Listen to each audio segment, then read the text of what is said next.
नमस्ते दोस्तों, स्वागत है आपका एक बार फिर से मेरे YouTube चैनल पर अभिनव इंग्लिश स्पीकिंग के इस वीडियो में हम आज देखने वाले हैं how do you feel part 2। कैसा लग रहा है उसका अगला भाग।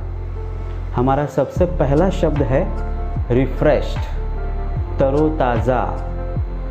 आई एम फीलिंग रिफ्रेश्ड, मुझे तरोताज़ा महसूस हो रहा है। हमारा अगला शब्द है सरप्राइज्ड, इसका मतलब है आश्चर्यचकित होना। आई एम फीलिंग सरप्राइज्ड, मुझे आश्चर्यचकित हुआ महसूस हो रहा है। हमारा अगला शब्द है फ्रस्ट्रेटेड, हताश होना। I am feeling frustrated. हालांकि हम ऐसा कहेंगे नहीं, लेकिन दूसरे लोग हमें देखकर ऐसा ज़रूर कह सकते हैं, ही इज़ फीलिंग फ्रस्ट्रेटेड। हमारा अगला शब्द है गिल्टी, अपराधी भाव होना। आई एम फीलिंग गिल्टी, मुझे अपराधी लग रहा है। अगला शब्द है फ्री, फीलिंग फ्री, मुक्तता का एहसास, स्वतंत्रता का एहसास।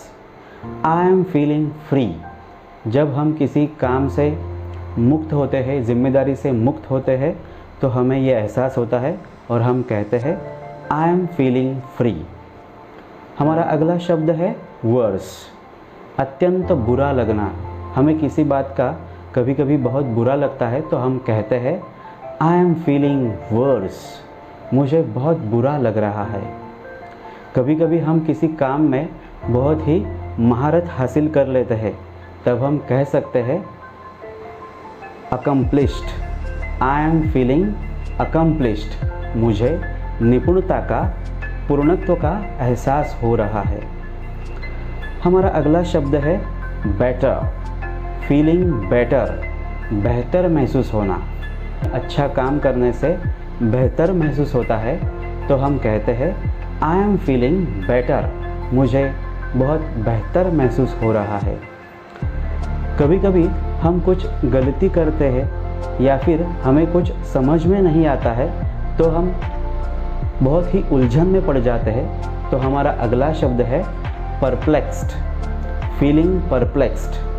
आई एम फीलिंग परप्लेक्स्ड, मुझे उलझन महसूस हो रही है। जब हम सुरक्षित महसूस करते हैं तो हम कहते हैं I am feeling safe, I am feeling safe, मैं सुरक्षित महसूस कर रहा हूँ। अब हमारे इन 10 वाक्यों के बाद हम एक मुहावरा देखने वाले हैं। तो हमारा मुहावरा है लूज योर कूल। इसका मतलब होता है to get angry and behave in a bad tempered way. उसका वाक्य में प्रयोग कैसे करेंगे? सबसे पहले देखते हैं इसका मतलब क्या है। इसका मतलब है गुस्सा होना, आग बबूला होना। इसका वाक्य में प्रयोग कैसे करेंगे? He really lost his cool when the waiter dropped his food. He really lost his cool when the waiter dropped his food. जब वेटर ने उसका खाना गिरा दिया तब वो आग बबूला हो उठा। अब इसके बाद बारी है एक प्रोवर्ब की, कहावत की। तो हमारी कहावत वो भी फीलिंग पर ही है। Shared Joy is A double Joy and shared sorrow is half sorrow. अगर हम अपनी खुशियाँ बांटते हैं तो वो दुगुना होती है, और अगर हम अपने दुख बांटते हैं तो वो आधा होता है। हालांकि हम अपने दुख बांटते नहीं हैं, लेकिन ये कहावत है तो हम ऐसा कह सकते हैं shared Joy is A double Joy and shared sorrow is a half sorrow.